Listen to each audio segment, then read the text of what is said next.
This upcoming full moon is one that is very expansive and lucky because we see that it will be happening in the sign of Sagittarius. And with Jupiter, the planet of luck and expansion, the ruling planet of Sagittarius, having such a powerful role around this time, while also having pretty notable transits all on the same day as this full moon, it really points to this lunation and the week surrounding it being one that can be very fruitful and very optimistic, where we have this increased likelihood of having experiences that really inspire us to reflect on how far we've come and the growth that we've had so far in this life, in this spring season or fall season if you're in the southern hemisphere, and really looking to the rest of this lunar cycle.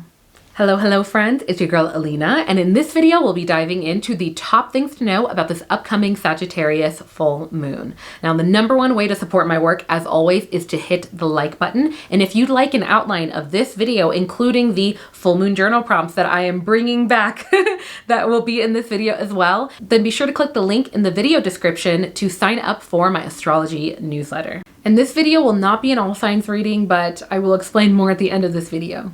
Now, on May 23rd, we will be having a full moon at 2 degrees in the mutable fire sign of Sagittarius. Now, in general, full moons are considered a culmination point astrologically, where the moon in general is known to rule our inner intuition, emotions, and instincts, as well as our relationships and things like fertility and manifestation. The moon, also being the closest astral body to the earth, is seen as this cosmic mirror in a lot of ways, where it tends to really magnify the energy of different astral bodies and planets in our solar system, depending on what sign it's in as well. So considering that it will be in the sign of Sagittarius, we know that whatever state that Jupiter's in, whatever's going on with Jupiter, the planet of luck and expansion, will be more deeply felt at this time. Now, in general, full moons is a phase of the lunar cycle that is midway through the lunar cycle, where it's at its energetic point. It's reflecting the most of the sun's light onto it. And the sun's energy is considered the most potent energy there is in our solar system. It's our central star. So even when the moon reflects its light, it can deeply pinpoint specifically aspects of our inner worlds that are going on. Now, full moons, it only ever happens when it's in opposition with the sun. Now, at the time of this lunation, the sun will have already entered the sign of Gemini, and we'll talk about Gemini season and all the energetics around that. But when we see this opposition of the moon in Sagittarius opposing the sun in Gemini, we're also asked to strike a balance, as with all oppositions, with the duality between the Gemini energy of like the more immediate, short-term, short bursts of sort of inspiration, and the more slow-cooked, steady, mature, wise aspects of Sagittarius. Now, they're both mutable signs, so I feel like around the time of this lunation, a lot of the energy will be pretty malleable, pretty easygoing as well, not as rigid, but Sagittarius is also a fire sign, and it's also represented in its symbol by an arrow, and that symbol is there to represent how Sagittarius is very focused and is focused in one direction and on its goals, and it's not going to change it for hardly anything. It's also looking up, so it's very optimistic and expansive, especially considered that it's ruled by Jupiter. Another aspect of a full moon is that cosmically it's seen as a sort of spotlight. When you think of the hero's journey, midway through it, imagine they might be at the top of a hill. They're able to look back at the first half of their journey and see what has and has been working for them, and maybe let go of any sort of baggage or things that are weighing them down as they go on to the second half of their journey with the wisdom that they have. And from that same perspective, astrologically, the full moon is considered to be this sort of cosmic spotlight that can tend to highlight aspects of our lives that have and haven't been working for us. Now is also a potent time for considering if there's anything we want to release or let go of, and also celebrating how far we have come. Now, in that same air of this being a lucky full moon of expansion and really looking at how far we've come from a seasonal perspective for any of my Northern Hemisphere friends, we see that this full moon is considered to be a flower moon, or commonly known as the hare moon or the milk moon. And this name signifies the first full moon in May, which usually happens around the time that spring is in its fullest force. So it's really representing a point in our seasons in the Northern Hemisphere that signify this sort of abundance and this beginning of maturity and fullness, where it's not just a baby sprout anymore. It's growing and maturing in a way, or it's not just a brand new baby animal, but it's growing and maturing. And there's this fullness in nature that you see, especially in contrast to the bareness that we usually see in winter. So from that perspective, seasonally as well, this is also considered to be a very expansive time, not just astrologically far above us, but directly around us as well in the Northern Hemisphere. Now, with that perspective, because this is such an expansive time, we also see that Sagittarius is really all about expansion. It's really all about aspects of our lives of where we're learning, we're expanding our awareness, our perspectives. Sagittarius is also involved in and rules over our long-term travel or our broader travel, in that also helps to sort of expand our worlds because we're learning more about vast perspectives. It also rules over our philosophical pursuits, how we learn in that way. And so from that perspective, now can also be a great time for not just celebrating how much we have expanded, but maybe even intention setting or even manifesting a bit around this time for that reason, because it's so lucky. And even if you're not interested in, manifesting, or you're not feeling like celebrating, Sagittarius full moons, because full moons in general can be higher energy. It can tend to bring our inner world to the surface, just as the moon raised the tides. So too can it raise a lot of like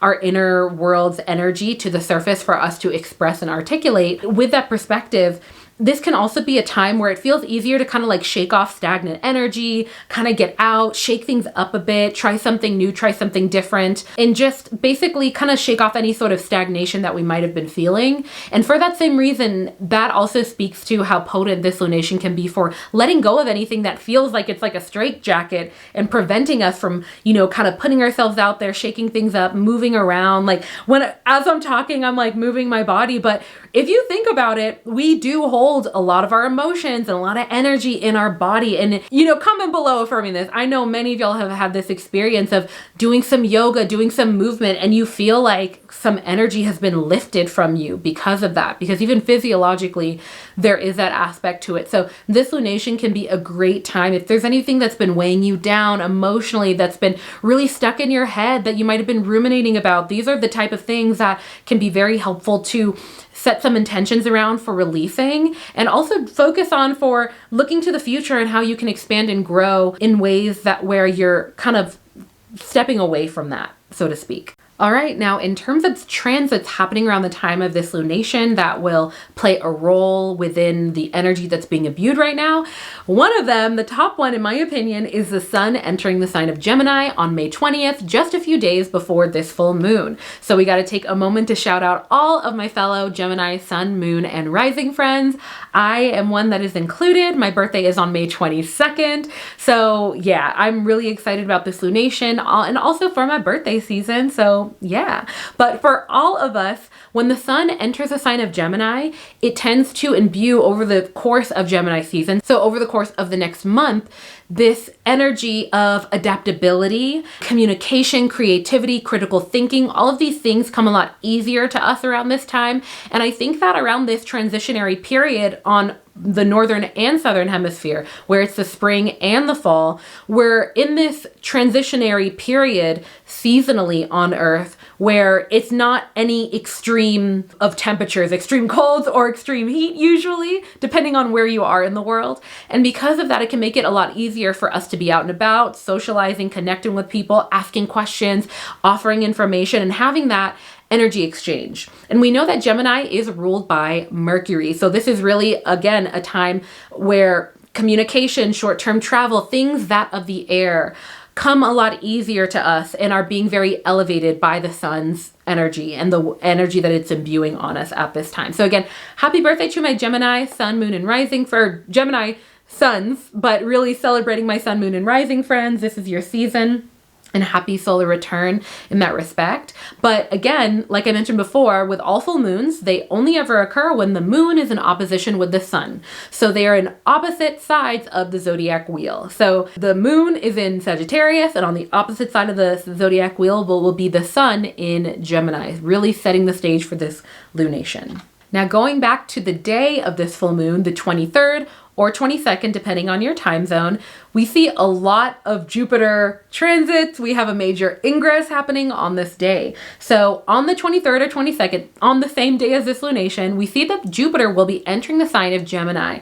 But before it does, it will be making some noticeable transits and aspects. So we see that Jupiter in Taurus will be sextiling Neptune in Pisces. Now, this is a type of transit that brings in a lot of harmony, ease, and really ease of growth and peace. I say that because we see Jupiter, the planet of luck and expansion, in the sign of Taurus, so that involving our relationships, our finances, and it's having this complementary transit coming together with Neptune, which is the planet of our dreams, our imagination. It's the ruling planet of Pisces. So think about those like mystic, intuitive, manifesting, spiritual, even religious, imaginative energy. And Neptune will be in its home sign of Pisces. So when they're coming together, they're feeling good, both in their own home signs. It really creates an environment where on the day of this full moon, it will feel very easy to manifest if we are tapping into our imagination. And this is really the type of transit of like, you got to see it to be it. Think of any sort of saying that has to do with the power of visualizing it and embodying the energy and matching the energy in order to attract it and co-create it into your reality. This is really, really potent for this. I feel like, man, this full moon is going to be a very potent day for manifesting. And you don't necessarily need to do an elaborate ritual if you want to. I feel like this can be a very opportune day in terms of electional astrology. But besides that, the week of the 20th through the 26th, so 5 days leading up to 5 days following the lunation, there's really going to be a lot of supportive energy when it comes to stepping into your power and really visualizing what you're fully capable of, like the realities that you can manifest and that you can call in. Also, your intuition will feel very strong around this time. Things like vivid dreams, astral projection, lucid dreaming as well can be heightened around this time because Jupiter's coming in, really strengthening Neptune, this planet that really is deeply tied to those aspects of us in those like sort of binary fields outside of our awareness, and bringing that up and making us feel stronger in that sense. But yeah, very potent time for abundance rituals, expansion rituals, all about expansion right now. We also see that Venus in Taurus will be conjuncting with Jupiter also in Taurus. All of this will be happening, by the way, before Jupiter enters Gemini on this same day. So it's very interesting, but this also creates a very easy flowing day for really enjoying the fruits of our labor, relaxing, being at ease, enjoying sensory pleasures, things like that. So think of indulgences as well. So think of indulging in like a delicious meal or indulging in being yourself and uninhibited, like things like that. Those are things that come very easy around this time. And this also, obviously, with Venus being involved, will be a very favorable time when it comes to our relationships and our finances. So setting any intentions or taking the first step, especially being in action, because the full moon is all about action, especially when it comes to manifesting. Wow, yeah, you can manifest a lot. Really, I feel like, man, I'm going to add, this is not written as a journal prompt, but I'm going to add it. But I feel like now is a great time to sit down and really write this out or ask yourself, what would I do with specifically within the world of my relationships, my finances, things like that, or even my creative expression? If I couldn't fail in those areas of my life, what would I do? Like if you could not fail, and just really indulge in those ideas. Obviously there's things that can come up, whatever, life is life, but what if? Really stay open-minded to that, because on this day throughout this week, it's very lucky, very expansive for that reason. And finally, on the 23rd or 22nd, on the day of this full moon, we see that Venus will be entering the sign of Gemini. Obviously, I'm biased. Like I said before, I have a lot of Gemini in my charts, but I'm a Gemini sun. When we see that Venus enters into the sign of Gemini, it really means that our expression, how we communicate, how we exchange ideas will be very helpful when it comes to our relationships, making sure that we let people know where we're at, all of these things. And it'll feel a lot easier also to persuade, give talks, put yourself out there, get your ideas across, and really connect the dots in your mind and be able to articulate them more clearly, especially when it pertains to aspects of our lives that involve relationships of the heart. So think really close relationships. They don't necessarily have to be romantic, but they can be like closer friendships, family members as well, and our finances. So getting really clear on those things, really organizing those things, it'll feel a lot easier to do. Okay, next up, with that said, let's dive into these full moon journal prompts. If you have your Auraline astrology planner, be sure to pull that out and flip over to the dedicated Sagittarius flower moon section where you can input all of these journal prompts. I also want to mention the last full moon, there was a lapse in journal prompts and sharing them. I wasn't able to send out the email that I normally send out, the newsletter, and then also in these videos I didn't have the prompt. So I just want to let y'all know, if you have been wondering where those were, if you missed it, you did miss it.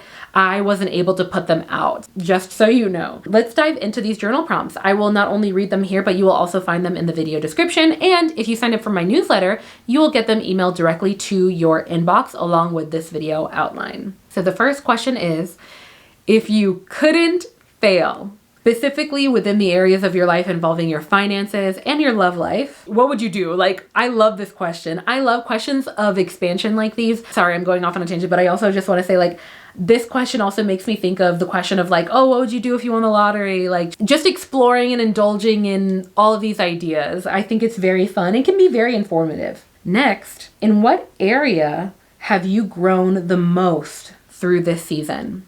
So if you're in the Northern Hemisphere, I mean during the spring season. And if you're in the Southern Hemisphere, I mean during the fall season. And finally, is there anything that you're ready to release during this full moon? This can be people, places, environments, anything that you might feel could be hindering you in some way, especially when it pertains to growth.